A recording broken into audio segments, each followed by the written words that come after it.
Are these the only 10 exercises men need to build muscle? The last two might surprise you. So Chris Bumstead, the 4 times Mr. Olympia, shared his top 10 exercises if he only chose those 10 to do for the rest of his life. So today we will review the top 10 exercises he covers, and also we will give our opinion. I've trained more than like 1,000 people so far in my career, so I'll give him my opinion, and also maybe we'll switch some exercises. The goal is to be as muscular as possible. Correct. Squats, Why? just overall leg growth. They help glutes, quads, like a large portion of the leg that Barbell will really back help. squat. Barbell back squat, super Okay, simple. right.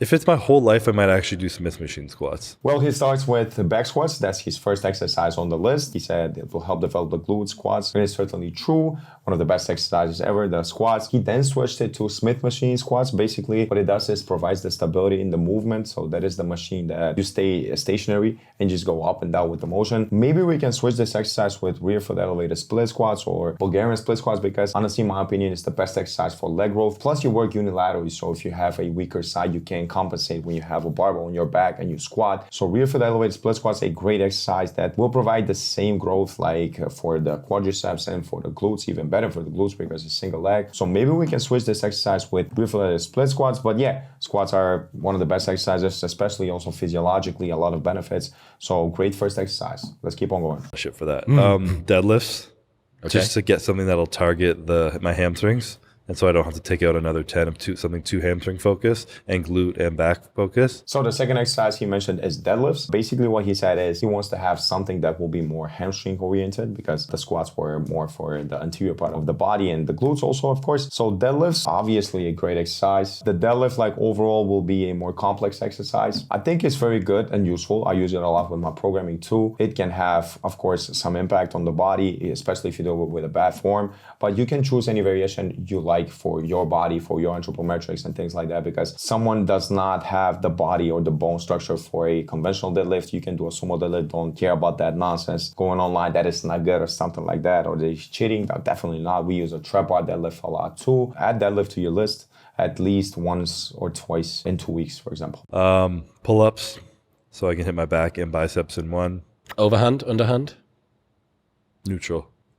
Oh, neutral grip. Neutral probably, yeah. Okay. It's a little bit more Latin biceps. Yep. Make sure my arms are going. Third exercise on the list is pull-ups. My favorite exercise, honestly, the pull-ups. You can check out our video where we tried to beat David Gagne's world record. That was a previous video for most pull-ups in a day. So yeah, pull-ups, definitely a great exercise for overall back wideness, first of all, and also thickness for sure. Overall, the best back exercise. And he also mentioned that you'll get the biceps activation here with this exercise too, so you don't have to choose maybe a single exercise, accessory movement for the biceps. He asked him about the grip, which is a great question, and he answered neutral grip. Well, with neutral grip, what you want is the least activation of the biceps, and it will be a bit better maybe for the back, but definitely you can vary those, like a chin-up. Chin-up is when you have supinated grip, and pronated grip means pull-up. I use a lot of pull-ups with pronated grip. Amazing, great exercise. Definitely you hit your back, you also hit your biceps too.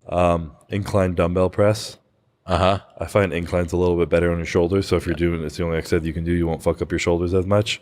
And dumbbell, it'll just keep you a little bit more symmetrical. Yeah, I love that. I've always loved that exercise. Fourth exercise on the list is a chest exercise, a pushing movement. He said incline dumbbell chest press. It's really nice that he mentioned that he would use dumbbells, because he said that it's a bit more symmetrical. So we talked about this with the rear foot elevated split squats and the back squats, that you can have imbalances and you cannot fix them with a barbell if you use only a barbell. But if you use dumbbells and you work things unilateral, or I go with one hand and then the other one, it can fix those imbalances for sure. Incline chest press, a great exercise. It will target the upper back and also anterior deltoid for sure a little bit. Depends on the angle too. Don't have it too high. You can switch it up sometimes. Most of the benches are 45-degree angle. But yeah, dumbbells are definitely better, but it depends on the anthropometrics of the person. Of course, here too, it's worse for their shoulders. I think Coach Greg Duche also said that he doesn't like the incline chest press, or for incline, he does like a machine biased press. For me, honestly, a great movement and a great choice of an exercise. Dumbbell shoulder press. Seated. Seated, dumbbell shoulder press. Yeah, I think that'll help your triceps and shoulders a lot.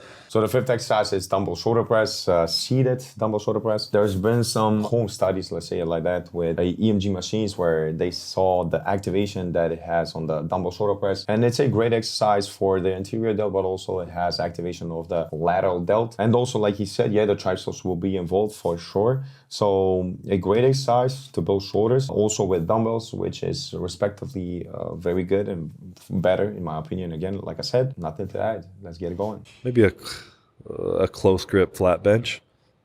Different part of the chest and triceps. Getting hit there. Yeah.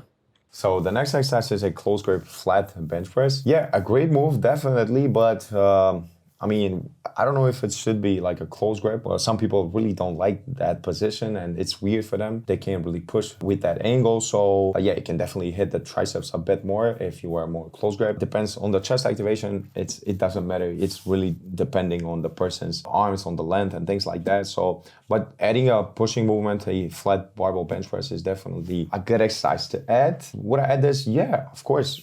Can we change it? I don't know. Maybe also change it to dumbbells, but maybe sometimes we want to use barbell just for the hormonal physiological benefits that it has, because it's very taxing to the nervous system also. Dumbbell curl, just something specific. Brilliant. I'm so glad that was in there. How do you want to live without doing fucking dumbbell curls? It doesn't even help your physique. Life, I just need it for my mindset. Exactly, yeah. With that, are you supinated? Again, this is the only one that you're going to get. Are you seated? Are you standing? Standing, supinated. Okay, good, Yeah. good. Yeah. The OG of dumbbell curls. Just OG, yeah. Yeah. So the next exercise is for the biceps. Like he said, it's not really a necessary movement or something, but it's like how can you live without a bicep curl? This will be more as an accessory exercise, of course. Standing, supinated grip, very important, obviously, for activation of the biceps. As Coach Greg Doucette explained it like this. Right now, it's pronated. My palms are out. And as I supinate, notice the contraction in the biceps. You want to use a supinated grip when you do your dumbbell bicep curls, and you can start. I actually like to do it alternating, so where I go with one side, I'll really get that pinky up and then switch, but maybe you can start with both bilaterally, and then as you get tired, you can bust out a few more reps by doing them alternately. Did I say bent over row? No. Bent over row. Okay. That'll help like stability, like core as well. And then like lower back and obviously upper back. Yeah, because the only back exercise that you've had so far is the pull-up. Deadlifts and pull-ups. Yeah. So the next exercise is bent over rows using a barbell. I think this is the 8th exercise, something like that. So he said like this will help our back grow, of course, more of the thickness. It will also help strengthen our cores, which I agree with, but is it really necessary to have a barbell bent over row when you have a barbell deadlift and in these exercises? And this will be the 3rd exercise actually for the back, because we had a vertical pull with the pull-ups. And of course, yeah, you need a horizontal pull, but I honestly think that you can have maybe a lot of stress on your lower back if you have also bent over rows and barbell deadlifts in the same session. So maybe we can switch this up with a single arm assisted dumbbell row, where that assistance that you provide will lessen the stress on the spine, or maybe we can do like a chest supported on a bench, like a seal row, also with a barbell, which will target the same muscle. You will still have this horizontal pull, but you won't have that stress on your lower back. So that's what I'm thinking right now, that maybe avoid that stress on the lower back and still work on your back muscles. So I got 2 left. Yeah. Probably like a hanging leg raise, just to make sure your core is getting hit and you're not like fucking up your back. I always try and work on my lower abs because it's harder for me to contract with rather than upper, and that's usually when your stomach hangs out.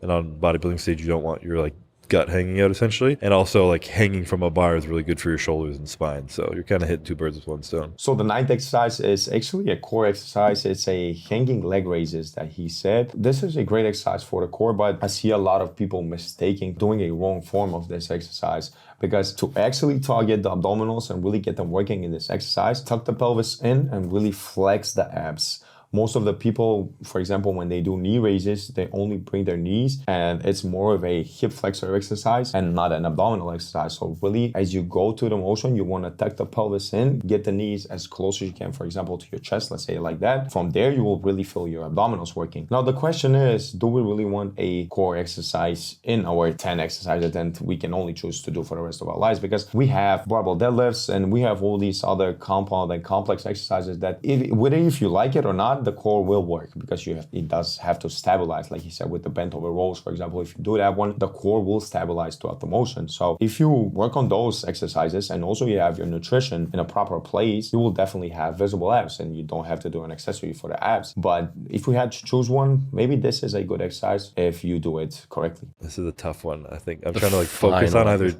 lateral raises or like a overhead tricep extension. Nice. But I haven't had a lot of like specific triceps. I would probably do lateral raises just to get some meaty delts over. Fuck yeah. So the last one was a choice between dumbbell lateral raises and a overhead tricep extension. Basically, we had a lot of activation for the triceps in the previous exercises. For example, you got to remember we did the incline dumbbell press, which will also have activation of the triceps. We had the dumbbell shoulder seated press, also activation of the triceps. And he said close grip bench press, which will target the triceps even more. Definitely, we don't need another exercise for the triceps if we had to choose 10. And for the lateral delt, this muscle is very important to have that wide look. Now, the triceps is very important, of course, because it complements most of the arm. For big arms, you need a good triceps. So he finished his list with a lateral raises. Great exercise, amazing. Comment down below what you think of this list, and maybe comment down below your top 10 exercises if you had to do only these for the rest of your life.